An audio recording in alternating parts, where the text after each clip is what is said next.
Bonjour à tous, c'est Valile. Je vais essayer de vous faire une review du tarot du Graal, que j'ai un petit peu utilisé maintenant et pas mal étudié. Donc je vais me lancer sans notes, en essayant de bien expliquer, parce qu'il y a beaucoup de choses en fait. C'est assez dense. Donc il est livré dans un coffret comme ceci, avec pas de petits rubans. Donc il faut à chaque fois qu'on s'enquiquine pour enlever le livre et tout ça. Donc vous avez au fond de la boîte les cartes qui sont normalement retournées dans l'autre sens, hein, traditionnellement, et le livre qui est un vrai livre, un beau livre avec une couverture souple mais assez épaisse, cartonnée, et quand même assez épais aussi. Et vous avez 192 pages, il est très bien fait et je pense qu'il est aussi bien traduit.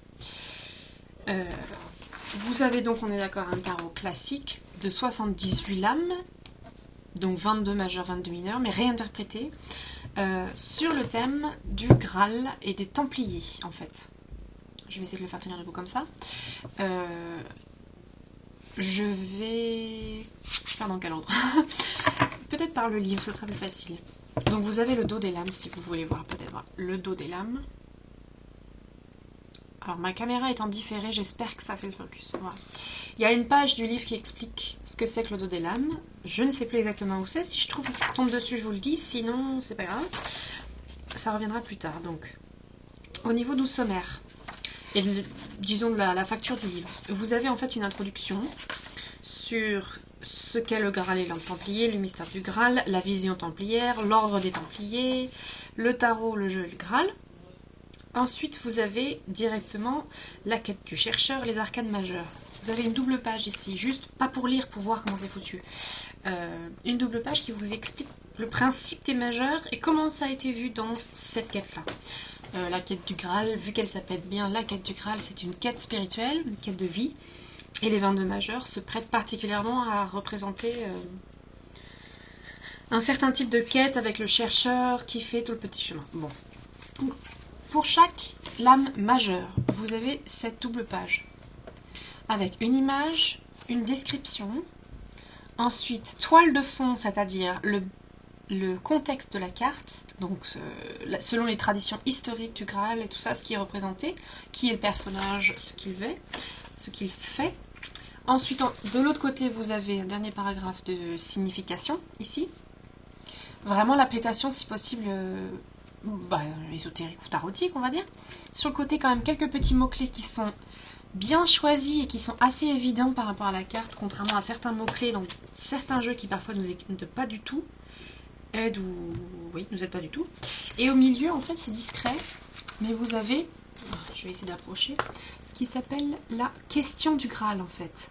À la fin du livre, vous avez une sorte de tirage d'objet d'étude qui s'appelle la quête du Graal ou quelque chose comme ça. Et chaque lame majeure représente une question. Vous avez 22 questions. On trouve ça parfois pour les runes. On trouve ça, je pense, ailleurs sur Internet pour les majeurs. Voir chaque majeur comme une question qui est posée au consultant. Et là, vous les avez par rapport à la quête du Graal, mais vous les avez. Voilà, donc chaque majeur est comme ça. Bien faite. Il y en a... Moi, je suis gourmande, donc j'ai tendance à dire que j'aimerais toujours qu'il y en ait plus. Mais c'est assez, et c'est bien fait. Alors, les majeurs, peut-être que je vous les lise en fait, sont réinterprétés. Tout est réinterprété. Donc vous avez le chercheur du Graal, le Christ gnostique, Madeleine, la reine de Saba, Salomon. Alors ça, je sais même pas comment ça se prononce. Vous m'excuserez parce que j'ai pas eu d'éducation du tout religieuse. Melchizedek ou Melchizedek ou Melchizedek. Les deux Templiers, la nef de Salomon, la commanderie, prêtre Jean, la roue de la fortune qui reste roue de la fortune, la Shekinah, le roi blessé, le Saint-Sépulcre, Saras, Lucifer, la chute du temple, Perceval, Dandran, Bowort, le rétablissement, la procession du Graal. Voilà. Ensuite, vous passez à la suite des mineurs et vous avez également une double page en vous expliquant comment ça a été fichu, ce que c'est que les mineurs et surtout comment c'est interprété ici. Donc la particularité, c'est que les cartes, donc les suites ont changé légèrement de nom.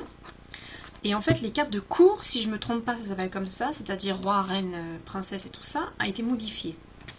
Donc, elles décrivent le voyage du chercheur de l'arcane majeur, de néophyte à chevalier, à maître et finalement au gardien du Graal. Donc ça, c'est des étapes, enfin des grades, qui ne sont pas forcément expliqués dans le livret, mais bon.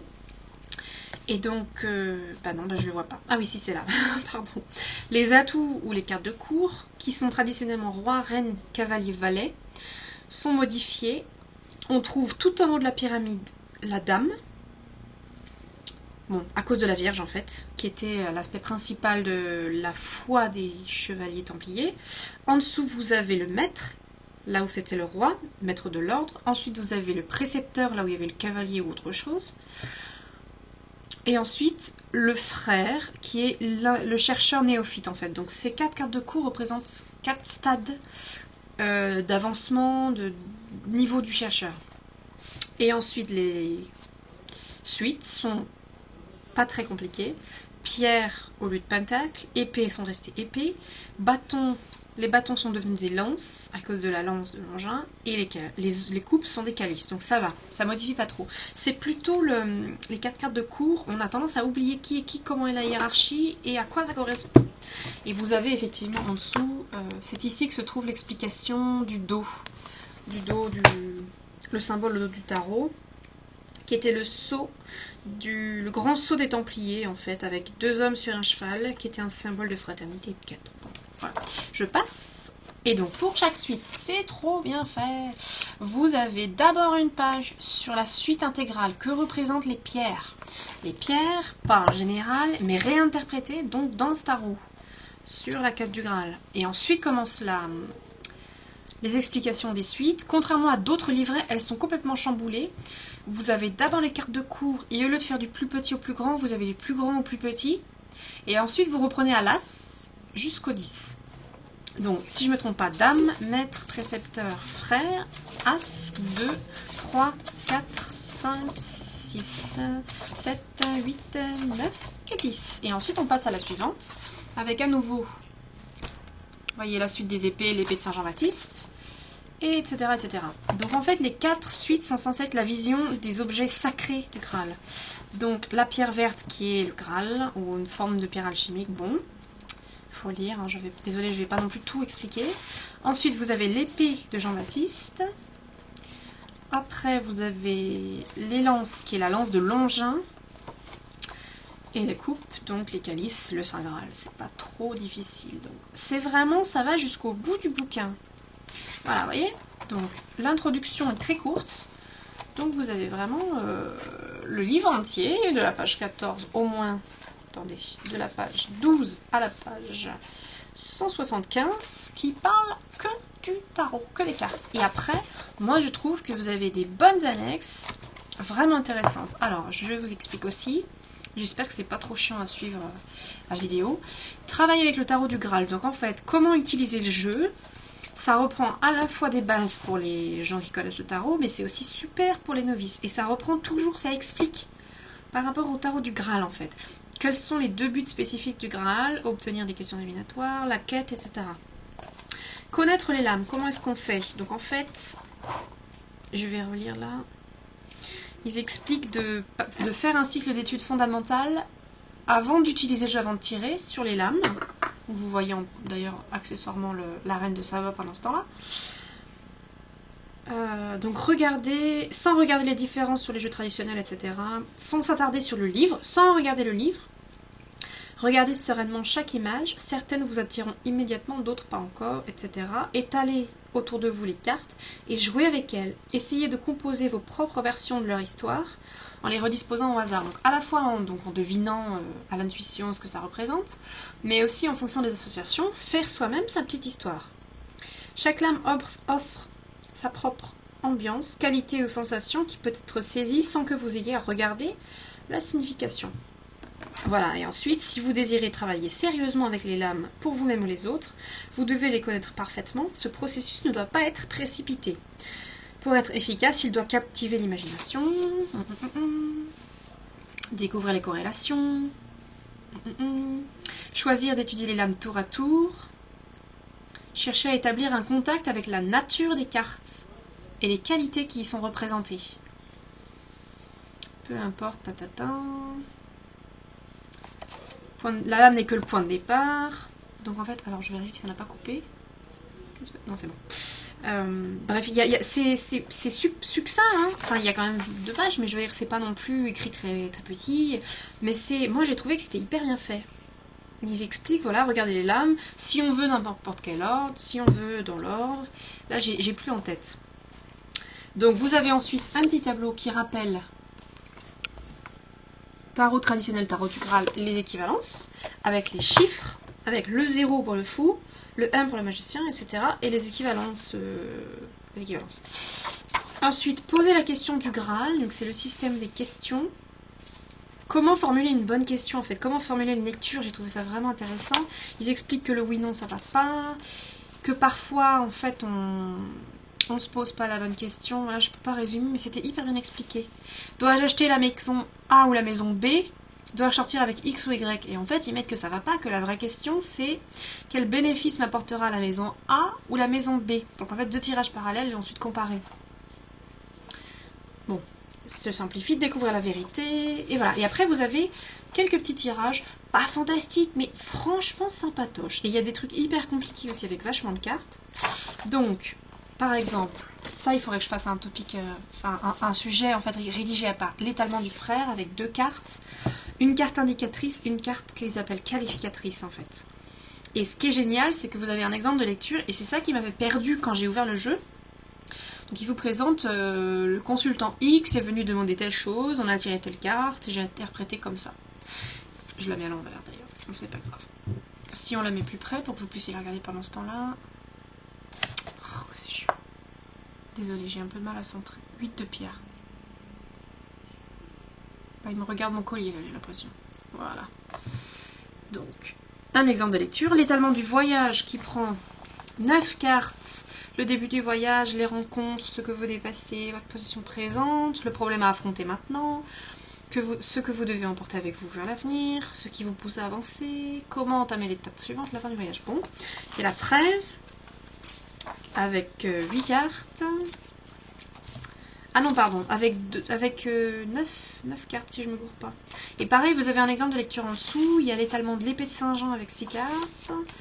Et un truc hyper compliqué, l'étalement du grand maître. Vous voyez ici le temple et des numéros de cartes. Donc même si vous ne lisez pas précisément, vous voyez comment ça fonctionne. Qui représente un temple. C'est uniquement avec les 22 arcades majeures, je crois. Où il y a les 2 qui sont expliqués. Enfin voilà. C'est top. Et ensuite, vous avez à nouveau des tableaux, ici, vous voyez, un de chaque côté, et en fait ça correspond à... Ah oui, à chaque arcane majeur correspond un grand maître du temple. Et donc, vous avez la liste des noms, et c'est à cause de ce tirage qui représente l'étalement du grand maître du temple, chaque pilier, c'est un grand maître, etc.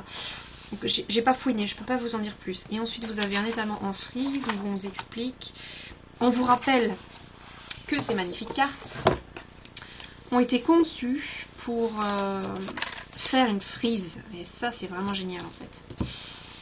C'est quand on les étudie en tableau, comme avait présenté Laura sur son site, effectivement, non seulement les cartes sont côte à côte et il y a une évolution, mais elles sont conçues comme une frise ininterrompue de décors, de personnages et d'histoires, comme au Moyen-Âge, la Renaissance ou ce genre de choses. Donc, si j'arrive à le montrer... Donc vous voyez le pilier ici qui se sépare en 2.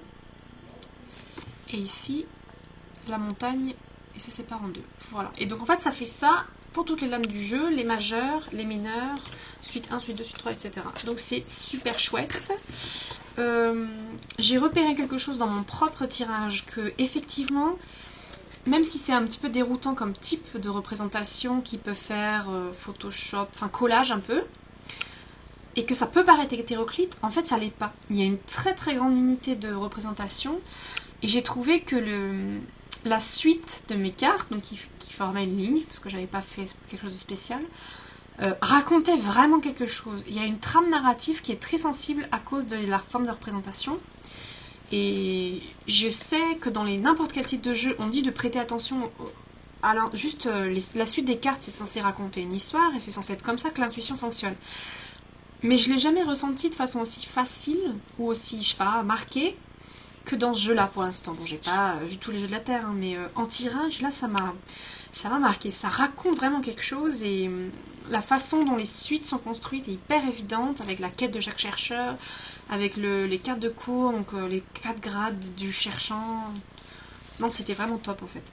Donc il y a encore plein de choses que je ne connais pas. J'ai pas du tout regardé toutes les cartes. J'avais regardé toutes les cartes en tableau sur une table qui n'était même pas suffisante alors qu'elle était gigantesque. Donc c'est un peu délicat à étudier. Mais voilà, j'avais essayé. Une par une, j'ai regardé des cartes qui me plaisaient. J'ai fait quelques petits tirages comme ça au pif. Une carte dans les majeurs, une carte dans les mineurs. Et un tirage pour moi. Et en fait, quand on regarde uniquement les cartes et le livret, on se dit c'est quoi ce bazar? Ça parle pas du tout. Et enfin, en tout cas, ça a été mon expérience. Je me suis dit, oulala, j'ai l'impression que je suis complètement sortie des énergies de ce jeu et qu'il n'est pas du tout facile à interpréter. Notamment les fameux exemples de lecture qui sont dans le livret, je les ai pas compris du tout. Enfin, j'étais pas sûre de bien voir l'application, je trouvais ça pas très concret. Mais voilà, le gars il résume en 3 lignes un truc avec le consultant. On peut pas bien comprendre les tenants et les aboutissants de comment il a analysé. Mais bon, et du coup, je parle un peu vite, désolée. Quand je suis revenue pour moi, quand j'ai tiré, j'ai vachement mieux saisi. Et c'est là que je me suis rendu compte que ça avait des tas de domaines d'application, de travail, parce que j'avais peur que ce soit très spirituel. En fait, non, moi j'avais fait un tirage pour le domaine du travail et c'était super. Et je pense que c'est vraiment un jeu à explorer. Donc peut-être pour les novices ou les gens pas patients, les gens qui n'ont pas de temps, pas encore maintenant, ne l'achetez pas encore parce que c'est long. C'est long et c'est ardu, il y a des tas de correspondances. Il faut aussi vachement accrocher au milieu pré-chrétien ou chrétien des débuts, quoi, avec les Templiers qui sont un ordre particulier. Moi ça me parle en fait parce que c'est tout, c'est des choses, tout ce que j'aime dans le christianisme un peu, enfin le christianisme des origines. Et il y a le Graal et les Templiers, enfin il y a le mystère, il y a l'ésotérisme. Moi, j'ai trouvé que c'était top. J'avais besoin d'avoir un jeu comme ça, en fait. J'avais besoin d'avoir un jeu autre, qui soit surtout pas polythéiste, pas païen. Notamment parce que j'ai déjà tiré pour des personnes qui étaient catholiques. Mais même pour moi, parfois, j'ai besoin d'autre chose. Et je trouve qu'en tant que tarot, avec donc les 78 lames, il est quand même super précis et hyper bien étudié. Donc à la fois en termes de réflexion du jeu, alors, le livret est monstrueux, et aussi donc en termes... C'est Matthews, j'aurais dû préciser tout de suite, qui est un fou du Graal et des Merlins et tout ça. Donc très bien étudié dans le livret, et aussi dans les représentations, même si c'est déroutant. Donc il y a aussi un petit passage numérique, numérologique à la fin du livret, mais j'ai pas trop fait gaffe. Et voilà, globalement voilà, je pense que ça va faire mon review assez long, donc je vais m'arrêter. Si vous avez des questions, n'hésitez pas. N'hésitez pas, surtout pas à poser sous la vidéo ou sur le blog. Je vais quand même vous montrer quelques lames, j'y pense en montrant la caméra. J'ai fait ça bizarrement pendant la vidéo. Vous serez obligé de faire pause, hein, parce que là, comme je suis à la fin, il faut que j'avance un peu. Merde, c'est dur de centrer à chaque fois. Il veut pas faire le focus, j'ai l'impression. Bon.